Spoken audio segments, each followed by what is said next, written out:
খিচুড়ি খেতে ইচ্ছে করছে। তুমি আমাকে খিচুড়ি রান্না করে দাও না। কিন্তু মা, ঘরে তো কোনো চাল নেই, তাহলে তোকে কি করে খিচুড়ি রান্না করে দিব? আমি এখন কাজ খুঁজতে চাই, কাজ পেলে সেই টাকা দিয়ে চাল কিনে নিয়ে এসে তোকে খিচুড়ি রান্না করে দিব, কেমন? আচ্ছা ঠিক আছে মা, যাও। এরপর টুনি কাজের খোঁজে বাড়ি থেকে বেরিয়ে পড়ে আর পথে কালু ও কাকুলির সাথে দেখা হয়ে যায়। কিরে টুনি, কোথায় যাচ্ছিস? কাজ খুঁজতে যাচ্ছি কালু দাদা, তোমরা কি কাজ খুঁজতে যাবে? গেলে চলো। সবাই যদি এদিক ওদিক কাজ খুঁজতে যাই তাহলে তাড়াতাড়ি কাজ খুঁজে পাবো। না না, আমরা কাজ খুঁজতে যাব না, কারণ আজ আমরা পাশের বনে বেড়াতে যাব। আচ্ছা ঠিক আছে কালু দাদা, তাহলে আমি একাই কাজ খুঁজতে যাই। কালু, সত্যি তুমি পাশের বনে বেড়াতে যাবে? কিন্তু বাড়িতে তো আমাকে বললে না। আরে বোকা কাকুলি, কাজ খুঁজতে যাব না বলে টুনিকে মিথ্যে বলেছি। এত পরিশ্রম করে কাজ করার থেকে চালাকি করে টুনির কাজ করা টাকাগুলো যদি নিতে পারি তাহলে তো খাবার নিয়ে কোনো চিন্তা করতে হবে না। হ্যাঁ কালু, তুমি একদম ঠিক বলেছো। এসব বলে কালু কাকুলি সেখান থেকে চলে যায়। আর এদিকে টুনি পুরো বন ঘুরে ঘুরে কাজ খুঁজতে থাকে, কিন্তু সে কোথাও কোনো কাজ খুঁজে পায় না। পুরো বন তো ঘুরলাম, কিন্তু কাজ তো কোথাও খুঁজে পেলাম না।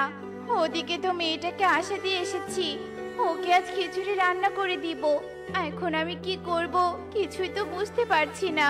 এসব বলে টুনি চিন্তা করতে থাকে, আর তখনই সে কারো কান্নার আওয়াজ শুনতে পায়। আমি তো মালিকের বাড়ির পথ ভুলে গেছি, এখন কি করে মালিকের বাড়িতে যাব? আর মালিকের বাড়িতে না যেতে পারলে যে আমাকে কোনো হিংস্র প্রাণী খেয়ে ফেলবে। কে কান্না করছে? আশেপাশে তো কাউকে দেখতে পাচ্ছি না। তার মানে ওই ঝোপের আড়াল থেকে কান্নার আওয়াজ আসছে। আমি বরং ওদিকে গিয়ে দেখি তো।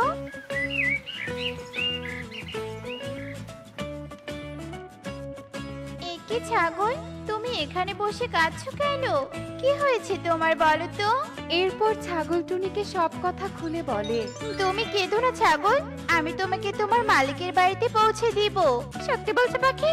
তুমি তাহলে আমার মালিকের বাড়ি চেনো?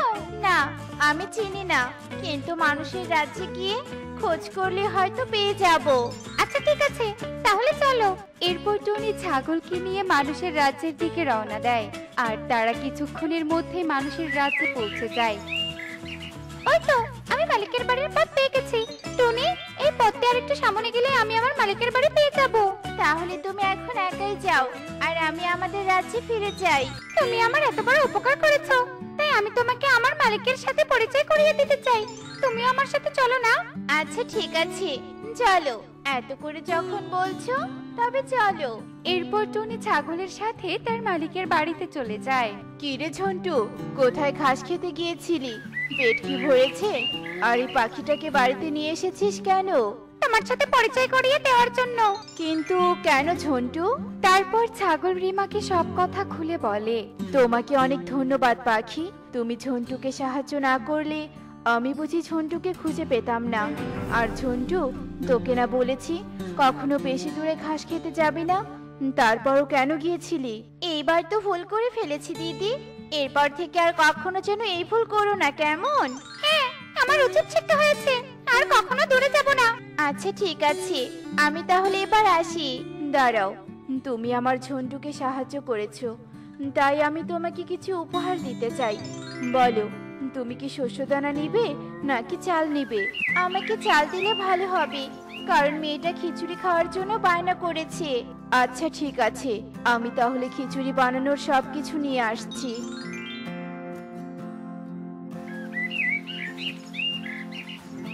এখানে খিচুড়ি তৈরির সবকিছু দিয়ে দিয়েছি, তুমি শুধু বাড়িতে গিয়ে রান্না করবে।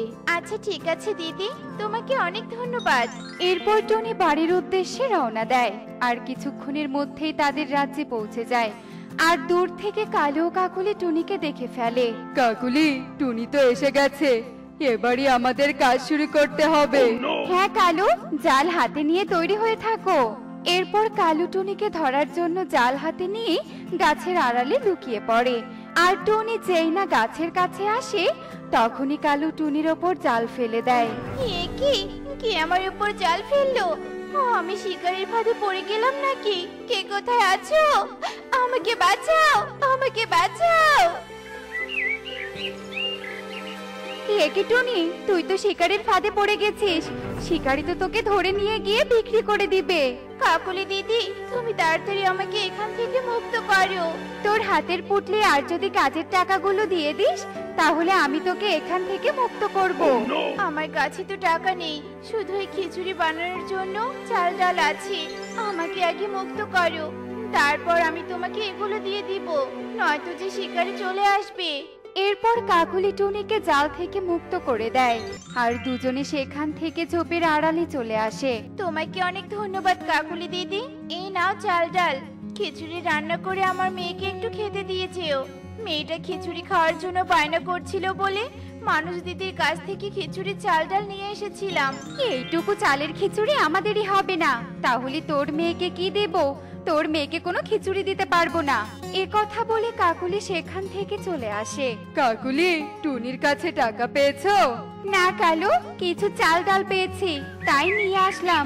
চলো এখান থেকে চলে যাই, নয়তো টুনি আবার আমাদের বুদ্ধির কথা জেনে যাবে। এরপর কালু কাকুলি সেখান থেকে চলে যায়, আর আকাশ থেকে পড়ে তাদের দুষ্টু বুদ্ধির সবকিছু দেখে টুনির কাছে চলে আসে। আমি এখন আমার মেয়েটাকে কি করে খিচুড়ি খাওয়াবো? আমি সেই ব্যবস্থা করে দিব টুনি। পরি, তুমি এখানে? আমি আকাশ থেকে কালু কাকুলির দুষ্টু বুদ্ধির সবকিছু দেখে তোমাকে সাহায্য করতে আসলাম। মানে? তারপর পরে টুনিকে সব কথা খুলে বলে। শয়তান কালু কাকুলি এত খারাপ, আগে তো জানতাম না। পরি, ওদেরকে তুমি উচিত শিক্ষা দাও তো। ওদেরকে শিক্ষা দিতে হবে না, তোমার উন্নতি দেখে নিজেরাই নিজেদের ভুল বুঝতে পারবে। এই নাও এক ঝুড়ি হীরা, এগুলো বিক্রি করে তোমার উন্নতি করো। কিন্তু এতগুলো হিরে বিক্রি করলে তো আমি অনেক ধনী হয়ে যাব। আমি অন্যের জিনিস দিয়ে এত ধনী হতে চাই না পরি। আমাকে একটা হীরা দিলে নিজে পরিশ্রম করে ধীরে ধীরে উন্নতি করতে চাই। তোমাকে আমার খুব ভালো লেগেছে, আমি এগুলো তোমাকে উপহার দিলাম। তুমি যদি এগুলো না নিয়ে যাও, তাহলে যে আমার খুব খারাপ লাগবে। আচ্ছা ঠিক আছে পরি, আমি সব হীরা নিয়ে যাচ্ছি, কিন্তু কিছু হীরা গরিবদের দিয়ে সাহায্য করব। হ্যাঁ, তুমি তো অনেক ভালো বুদ্ধি বের করেছো। গরিবদের সাহায্যের কথা শুনে খুব খুশি হলাম। এখন তাহলে বাড়িতে ফিরে যাও। এরপর টুনি বাড়িতে ফিরে আসে, আর টুনির হাতে হীরা দেখে টুকি অবাক হয়ে যায়। কি মা, তুমি এতগুলো হীরা কোথায় পেলে গো? তারপর টুনি টুকিকে সব কথা খুলে বলে। এখন তুই আমার সাথে চল, গরিব পাখিদের কিছু হীরা দিয়ে বাকিগুলো নিয়ে বাজারে বিক্রি করতে যাব, আর খিচুড়ি বানানোর জন্য সবকিছু নিয়ে আসব। আচ্ছা ঠিক আছে মা, চলো। সুখী দিদি, তোমাদের তো অনেক অভাব, এই হীরাটা বিক্রি করে একটা ব্যবসা শুরু করো, তাহলে তোমাদের অভাব কেটে যাবে। কিন্তু টুনি, তুই এত হীরে কোথায় পেয়েছিস? এক পরী আমাকে দিয়েছে, আর আমি কিছু হীরা গরিবদের দিয়ে সাহায্য করছি। সত্যি টুনি, তুই অনেক ভালো। এই অভাবের সময় তুই আমাদের অনেক বড় উপকার করলি, তোকে অনেক ধন্যবাদ টুনি। ধন্যবাদ দিতে হবে না সুখী দিদি, প্রতিবেশী হয়ে প্রতিবেশীর অভাবে সাহায্য করা সবার দায়িত্ব। এসব বলে টুনি সেখান থেকে চলে যায়, আর এভাবে বনের সব গরিব পাখির বাড়িতে গিয়ে হীরা দিতে থাকে। আর তখনই কাকুলি নদী থেকে পানি নিয়ে যেতেই এসব দেখে টুনির কাছে চলে আসে। টুনি, তুই এত হীরা কোথায় পেলি যে গরিব পাখিদের দিয়ে দিচ্ছিস? আমাকেও কিছু হীরা দে না রে। তোমরা আমার প্রতিবেশী না, তাই হীরা তোমাদের নেয়ার অধিকার নেই, আর কোথায় পেয়েছি তা জানারও প্রয়োজন নেই। এভাবে বলছিস কেন টুনি? আমরা প্রতিবেশী বলেই তো তোকে তখন শিকারের ফাঁদ থেকে মুক্ত করেছি। আর মিথ্যে অভিনয় করতে হবে না, মিথ্যে অভিনয় করেই তো নিজেরা ফাঁদ পেতে আমার চাল ডাল কেড়ে নিয়েছো।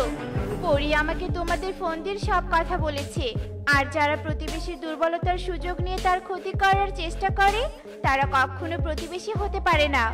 এসব বলে টুনিও সেখান থেকে বাজারের দিকে চলে যায়, আর কাকুলি তাড়াতাড়ি বাড়িতে চলে আসে এবং কালুকে সব কথা খুলে বলে। আমরা টুনির সাথে বড় অন্যায় করেছি, যদি অন্যায় না করতাম তাহলে আজ আমরাও সবার মতো হীরা পেতাম। তবে তুমি খিচুড়িগুলো রান্না করো, টুনিকে সব খিচুড়ি দিয়ে ক্ষমা চেয়ে নিব। হ্যাঁ কালু, তুমি একদম ঠিক বলেছো, আমি সেটাই করছি। এরপর কাকুলি খিচুড়ি রান্না করতে শুরু করে দেয়। আর এভাবেই বেশ কিছুক্ষণ কেটে যায় এবং কালু কাকুলি খিচুড়ির হাঁড়ি নিয়ে টুনির বাড়িতে চলে আসে। টুনি, আমাদের ক্ষমা করে দে, আমরা আমাদের ভুল বুঝতে পেরেছি, তাই তোর চাল ডাল দিয়ে খিচুড়ি রান্না করে তোকে দিতে আসলাম। সত্যি বলছি, আর কখনো এমন অন্যায় কাজ করব না। আচ্ছা ঠিক আছে, তোমরা যখন তোমাদের ভুল বুঝতে পেরেছো তখন তোমাদের ক্ষমা করে দিলাম। তোমরা দাঁড়াও, কয়েকটা হীরা রেখেছি, সেখান থেকে তোমাদের একটা দিচ্ছি। না টুনি, আমাদের হীরার প্রয়োজন নেই, নিজেরা পরিশ্রম করে উন্নতি করতে চাই। হীরা বিক্রি করে জমি কিনে ফসল চাষ করো, তাহলে তো নিজেদের পরিশ্রম করা হবে। চলো আগে সবাই মিলে খিচুড়িগুলো খেয়ে নেই। এরপর সবাই মিলে খিচুড়ি খেতে থাকে। আর তখন থেকে কালু কাকুলি ভালো পাখি হয়ে বনের সবার সাথে মিলেমিশে থাকতে শুরু করে। দেখলে তো বন্ধুরা, প্রতিবেশীর সাথে অন্যায় করা ঠিক না, কারণ বিপদে আপদে প্রতিবেশী সবার আগে সাহায্য করতে আসে। এমনই সব মজার মজার শিক্ষণীয় টুনি পাখির গল্প দেখতে আমাদের সাথেই থেকো। আর গল্পটি কেমন হয়েছে তা কমেন্টে জানাতে ভুলো না কিন্তু। Bye bye. আমি থাকাতে জলরাজ্যের দায়িত্ব কিনা মণিমালা পাবে, হে আমি কিছুতেই হতে দিব না। আমি মণিমালাকে জলরাজ্য থেকে তাড়ানোর ব্যবস্থা করব, তারপর মা বাবা বাধ্য হয়ে জলরাজ্যের দায়িত্ব আমাকেই দিবে। এই কথা বলে জলকন্যা ঝিনুকমালা নিজের রূপ পরিবর্তন করে। ইরিং বিরিং তিরিং ছা, জাদুর মাদুর আমাকে এক পাখি তান্ত্রিকের কাছে নিয়ে যা। মন্ত্র বলার সাথে সাথে জাদুই মাদুর সুখী রূপে ঝিনুকমালাকে নিয়ে এক তান্ত্রিকের কাছে যায়। ইল বাবা, বল তুই আমার কাছে কেন এসেছিস? ইয়ে মানিয়ে তান্ত্রিক বাবা, আমি আমার বোনকে জলরাজ্য থেকে তাড়িয়ে দিতে চাই, আর এই কাজে আপনি যদি আমাকে সাহায্য করেন তবে আমি আপনাকে এক নিমিষেই ধনী বানিয়ে দিব। ইল বাবা, তার মানে তুই আসলে এক জলকন্যা? কিন্তু তুই এমন পাখিদের রূপ ধরে এসেছিস কেন? আমরা জলপরীরা জল থেকে পৃথিবীতে ঘুরতে যেতে পারি না, তাই আমাকে পাখির রূপ ধরতে হয়েছে। এসব কথা ছেড়ে দিন তান্ত্রিক বাবা, বলুন আপনি আমার কাজটা করে দিতে পারবেন কিনা? ইল বাবা, এই নে, এই ফলটা তুই তোর বোনকে খাওয়াতে পারলে সে জলকন্যার রূপ থেকে এক পাখি কন্যার রূপ পাবে। তার সাথে সে তার সমস্ত স্মৃতিশক্তি ভুলে যাবে। তবে সাবধান, সে যদি কখনো এই নদীর পানে স্পর্শ করে তবে সে আবারও জলকন্যার রূপ ফিরে পাবে। তার সাথে ফিরে পাবে তার সমস্ত স্মৃতিশক্তি। ইল বাবা। অনেক ধন্যবাদ তান্ত্রিক বাবা। এই নিন, এই নিন তান্ত্রিক বাবা, এই সবগুলো টাকা আপনার। এরপর সুখী রূপে ঝিনুকমালা তান্ত্রিকের দেয়া ফল নিয়ে নদীর কিনারায় চলে যায়, আর আবারও নিজের রূপ ধারণ করে নদীতে রূপ দেয়। জানিস বোন, কাল আমি পৃথিবীতে গিয়েছিলাম। পৃথিবীর আলো বাতাস, চারদিকে পাখিদের ঘরবাড়ি, এসব দেখে মুগ্ধ হয়ে গেলাম। তাই ভেবেছি আজকে তোকে নিয়ে পৃথিবীতে যাব। কি বোন, যাবি আমার সাথে? হ্যাঁ ঝিনুকমালা, আমি যাব। এরপর জলকন্যা ঝিনুকমালা ও মণিমালা জলরাজ্য থেকে পৃথিবীতে চলে যায়। শোন রে বোন, আমরা আমাদের রূপ নিয়ে এই পৃথিবীতে ঘুরতে পারবো না, তাই এই ফলটা তুই খেয়ে নে, তাহলে আমরা পৃথিবীতে ঘুরতে পারবো। মণিমালা সেই ফলটা খেয়ে নেয়, আর সাথে সাথে মণিমালা এক পাখি কন্যা হয়ে যায়। একি কে তুমি? আর আমি এখানে কি করছি? আর আমি কে? আমার তো কিচ্ছু মনে পড়ছে না। এরপর পাখির ছানা রূপে মণিমালা সেখান থেকে চলে যায়। বিদায় মণিমালা, তুই এখন পৃথিবীতে মনের সুখে ঘুরতে থাক, আর আমি জলরাজ্যের একমাত্র উত্তরাধিকারী হব। তাড়াতাড়ি চল রে মা, সন্ধ্যা হয়ে আসছে। এই সময় জঙ্গলের ভিতর দিয়ে পথ চলা কঠিন হয়ে যাবে। ওজি বাবাজি, দেখো তো যায়নি। মা, মা, ও মা, দেখো। এই দাঁড়া বলছি, দাঁড়া। কি ভেবেছিস আমার কাছ থেকে পালিয়ে যাবি? তা তো কিছুতেই পারবি না। আরে ওই মাসি আর তার মেয়েটা অনেক বিপদে পড়ে গিয়েছে, এক্ষুনি ওদেরকে বাঁচাতে হবে।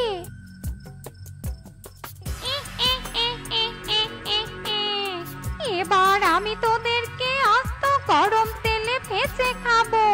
আহা, ভাবতেই জিভেই জল চলে আসছে। আমি থাকতে তুমি ওদের কোনো ক্ষতি করতে পারবে না, ডাইনি। বাঁচতে চাইলে এখান থেকে চলে যাও, তা না হলে। আরে, এ তো দেখছি মেঘ না চাইতেই বৃষ্টি। তুই কি না নিজে একটা ছানা হয়ে ওদেরকে বাঁচাতে এসেছিস? এবার তোকেও আমি তেলে ভেজে খাবো। ডাইনির কথা শুনে পাখির ছানা রূপে মণিমালা একটা পাথর কুড়িয়ে নেয় আর ডাইনির দিকে ছুঁড়ে মারে। তবে রে, তুই আমাকে আঘাত করিস, তবে দেখ এবার তোর আমি কি অবস্থা করি। এ কথা বলে ডাইনি পাখির ছানা রূপে মণিমালার দিকে একটা ভয়ঙ্কর শক্তি প্রয়োগ করে, কিন্তু এতে তার কোনো ক্ষতি হয় না। এ কি, আমার শক্তি এই মেয়েটার কোনো ক্ষতি করতে পারলো না কেন? তার মানে এই মেয়ে কোনো সাধারণ মেয়ে নয় না, এ হলো শক্তিশালী মেয়ে। পালাতে হবে, এক্ষুনি আমাকে এখান থেকে পালাতে হবে। কে তুমি? তুমি তো কোনো সাধারণ মেয়ে নও। কে আমি? আরে আমাকে দেখে ডাইনিটা পালিয়ে গেল কেন? আমার তো কিচ্ছু মনে পড়ছে না। তোমরা জানো আমি কোথায় থাকি? মা, ও মা, ও মনে হয় স্মৃতিশক্তি হারিয়ে ফেলেছে। চলো মা, আমরা ওকে আমাদের সাথে আমাদের বাড়িতে নিয়ে যাই আর ওকে সুস্থ করে ও স্মৃতিশক্তি মনে করিয়ে দেওয়ার চেষ্টা করি। এরপর টনি ও টুকি টুনটুন রূপে মণিমালাকে নিয়ে তাদের বাড়িতে চলে যায়। মাসি, ও মাসি, তোমরা আমাকে আমার মা বাবার কাছে নিয়ে যাবে? বলো না মাসি, বলো না। আমরা তো তোর মা বাবাকে চিনি না রে মা, তবে তোর মা বাবাকে খুঁজে না পাওয়া পর্যন্ত তুই আমাদের সাথেই থাকবি। এই আমি ওকে নিয়ে পুরো বন ঘুরে বেড়াবো। চল বন্ধু, তুই আমার সাথে চল। এরপর টুকি টুনটুন রূপে মণিমালাকে নিয়ে সারা বন ঘুরে বেড়ায়। মা টুকি, তোরা দুজন মিলে নদী থেকে কলসিটা ভরে নিয়ে আয় তো, আমি ততক্ষণ রান্নাটা করে নেই। আচ্ছা ঠিক আছে মা। এরপর টুকি ও পাখি ছানা রূপে মণিমালা একটা কলসি নিয়ে নদীতে চলে যায়। তুই দাঁড়া, আমি নদী থেকে পানি নিয়ে আসছি। এরপর মণিমালা যেই না নদীর পানি স্পর্শ করে, জলকন্যা মণিমালার রূপ ধারণ করে। এ কি বন্ধু, এ তোর কি অবস্থা হলো? তুই এক জলকন্যা হয়ে গেলি কিভাবে? আমার সব কথা মনে পড়ে গেছে টুকি। আমি আসলে জলকন্যা মণিমালা। আমার বোন ঝিনুকমালা আমাকে একটা ফল খাইয়েছিল। তারপর থেকে আমি পাখি ছানা হয়ে সব স্মৃতি ভুলে গিয়েছিলাম। আমাকে আমার জলরাজ্যে ফিরে যেতে হবে টুকি। এই নাও টুকি, এতে অনেক স্বর্ণ মুদ্রা আছে। এতদিন তোমরা আমাকে অনেক ভালোবাসা আর আদর যত্ন করেছো, এর জন্য আমি তোমাদের কাছে চিরঋণী। আমার এই সামান্য উপহার তুমি মাসিকে দিও। তাহলে আমাদের আর কখনো দেখা হবে না বন্ধু? হ্যাঁ টুকি, তুমি এই নদীর ঘাটে এসে আমাকে 3 বার মণিমালা বলে ডাক দিও, আমি ঠিক চলে আসব। এই কথা বলে জলকন্যা মণিমালা নদীতে ডুব দেয়। জলপরি কন্যার দেওয়া উপহার আমাদের অভাব দূর করে দিবে রে মা। ও যে ওর বাবা মায়ের কাছে ফিরে গেছে, এর জন্য আমি অনেক খুশি হয়েছি। আমরা কালকে এই স্বর্ণ মুদ্রা নিয়ে বনে একটা দোকান দিব আর দোকান চালিয়ে সুখে দিন কাটাবো। এরপর দেখতে দেখতে রাত হয়ে যায়, আর রাত হতেই কালু টুনির বাড়িতে চলে যায় আর জলকন্যার দেয়া উপহার চুরি করে নিয়ে আসে। কাল সকালে উঠে এগুলো বিক্রি করে আমি ধনী হয়ে যাব। যাই, এখন ঘুমোতে চলে যাই। বাড়িতে পুরাতন হাড়ি থাকলে 10 টাকায় বিক্রি করে দিন। আসুন আসুন, আমার সামনে আসুন। এই যে দাদা, আমার ঘরে একটা পুরাতন হাড়ি আছে, ঘরে ফেলে রাখার থেকে 10 টাকার দামে বিক্রি করে দে, অনেক ভালো। এরপর কাকুলি ঘর থেকে পুরাতন হাড়িটা এনে 10 টাকায় বিক্রি করে দেয় আর হাড়ি ক্রেতা তার কাজে চলে যায়। এ কি কাকুলি, সকাল সকাল 10 টাকা কোথায় পেলে? ঘরে যে পুরাতন হাড়িটা পড়েছিল সেটা বিক্রি করে দিয়েছি। হায় হায় হায় রে, এ কি সর্বনাশ করেছো! অন্যকে ঠকিয়ে নিজে কখনো সুখী হওয়া যায় না। এই হাড়িটা কেনার পর অনেক ভারী লাগছে। নিশ্চয়ই হাড়ির ভিতরে কোনো ময়লা আবর্জনা আছে। পুরনো হাড়ির মধ্যে না জানি কতদিন আগের ময়লা আবর্জনা রেখে দিয়েছে। যাক বাবা, এখন একটু ওজন কমলো। পুরাতন হাড়ি বিক্রি করলে নিয়ে আসুন, আমার সামনে নিয়ে আসুন।